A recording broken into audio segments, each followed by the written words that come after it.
Hello everyone, my name is Carol and welcome aboard to Knitting on the Hook. In this tutorial, I'm going to show you a few steps on how to make a slip knot. So let's get to it. So to make a slip knot, you need a tail end of about 6 to 8 inches. Wrap it around your index and middle finger and make a loop. Pick up your latch tool and grab the tail end in the inside and pull it through.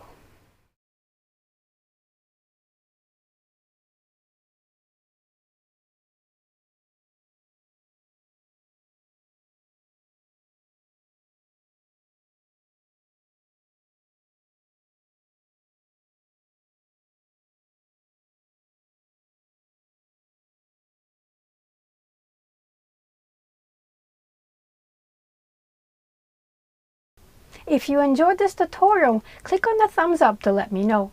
And if you would like to help me grow my channel and see more of these tutorials, click on the subscribe button. Thank you for watching Knitting on the Hook. Bye for now.